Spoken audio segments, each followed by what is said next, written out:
Mumbai Ahmedabad bullet ટ્રેનના પ્રોજેક્ટમાં સૌથી મોટું રેલવે પ્લેટફોર્મ વાપીમાં તૈયાર થઈ રહ્યું છે. આ પ્લેટફોર્મ નજીક ભારતની પ્રથમ પ્લાસ્ટિક અને તેને સંબંધિત એન્જિનિયરિંગમાં કોર્સ ઓફર કરતી પ્લાસ્ટિન્ડિયા ઇન્ટરનેશનલ યુનિવર્સિટીની શરૂઆત કરવામાં આવી છે. પ્રથમ બેચ માટે પ્રવેશ પ્રક્રિયા શરૂ થઈ ગઈ છે. 10 વિદ્યાર્થીઓને એડમિશન અપાયા છે.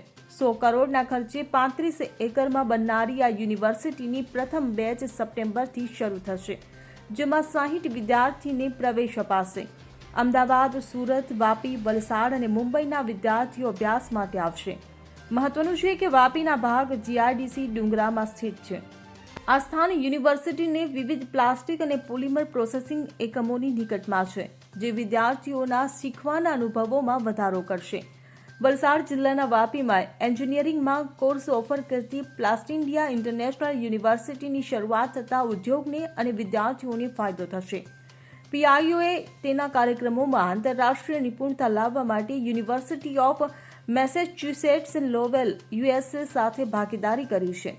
વિદ્યાર્થીઓને એન્જિનિયરિંગ અને ટેકનોલોજી અને મેનેજમેન્ટ ક્ષેત્રે શિક્ષણ આપવાના ઉદ્દેશ્ય સાથે યુનિવર્સિટીની શરૂઆત કરવામાં આવી હતી.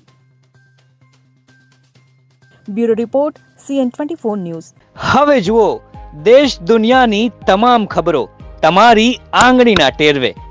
ઉઠાવો મોબાઈલ અને Google Play Store પરથી ડાઉનલોડ કરો અમારી CN24 ન્યૂઝ મોબાઈલ એપ.